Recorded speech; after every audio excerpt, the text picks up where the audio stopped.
அமலாபால நடிகர் ரஜினி எதுக்காக மிரட்டினாருன்னு தெரியுமா? பிரபலம் என்ன இப்படி சொல்லியிருக்காரு? தனுஷோட நடிப்புல கடைசியா வெளியான குபேரா படம் தமிழ்ல சுமாரான வரவேற்பை தான் பெற்றது.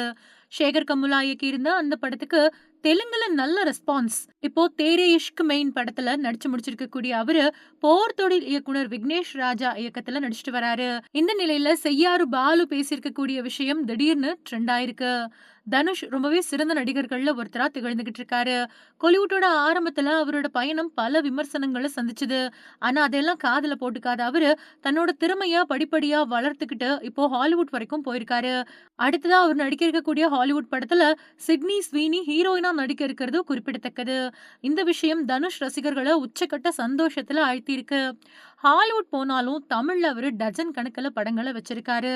கடைசியா அவரோட நடிப்புல குபேரா படம் வெளியாச்சு. ரொம்ப பெரிய எதிர்பார்ப்போட வெளியான அந்த படம் தமிழ்ல சுமாரான வரவேற்பை தான் பெற்றது.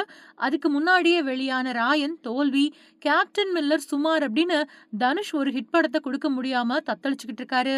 இருந்தாலும் அடுத்தடுத்த படங்கள் அவருக்கு நம்பிக்கையூட்டக்கூடிய விதமா தான் இருக்குது. இதுக்கிடையில ரஜினிகாந்தோட மூத்த பொண்ணு ஐஸ்வர்யாவ காதலிச்சு கல்யாணம் பண்ணிக்கிட்டாரு. 2 ஆண் குழந்தைகள பெற்ற அந்த தம்பதி திடீர்னு பிரிஞ்சுட்டாங்க. போன வருஷம் தான் சட்டப்பூர்வமா அவங்க விவாகரத்தும் வாங்கினாங்க. இந்த பிரிவுக்கு ஏகப்பட்ட காரணங்கள், யூகங்களா சொல்லப்பட்டுக்கிட்டே இருக்கு. முக்கியமா இந்த விவாகரத்துல தனுஷ தான் நெறைய பேரு டார்கெட் பண்றாங்க. அது மட்டும் இல்லாம தேவையில்லாத விஷயங்கள்ல எல்லாம் தனுஷோட பேர இழுத்து விடுறதையே ஒரு தரப்பினர் வாடிக்கையா வச்சிருக்காங்க.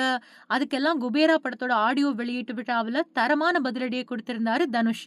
இந்த நிலையில பத்திரிகையாளர் செய்யாறு பாலு தனியார் யூடியூப் சேனலுக்கு குடுத்த பழைய பேட்டி ஒண்ணு ட்ரெண்ட் ஆயிட்டு இருக்கு. அவரு அந்த பேட்டியில தனுஷ் கூட நடிக்கக்கூடிய நடிகைகள் பரபரப்பா பேசப்படுறாங்க. அவரு அப்பாவி மாரி இருந்தாலும் அவருக்குன்னு சில்மிஷம் இருக்குது. ஒரு கட்டத்துல வீட்டுக்கே போறது கிடையாது அப்படின்னு பத்திரிகைகள்லயே எழுதப்பட்டுச்சு. அந்த சமயத்துல ரஜினிகாந்த் ரொம்பவே டென்ஷன் ஆயிட்டாரு. அமலா பால் தங்கியிருந்த அபார்ட்மெண்ட்டுக்கே நேரா போயி தனுஷ் ஒரு குடும்பஸ்தன். "நீ இப்படி செய்யலாமா?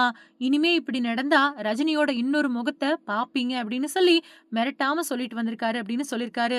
முன்னாடியே தனுஷும், அமலா பாலும் சேர்ந்து வேலையில்லா பட்டதாரி படத்துல முதல் முறையா நடிச்சாங்க. அந்த படம் மெகா ஹிட் ஆச்சு.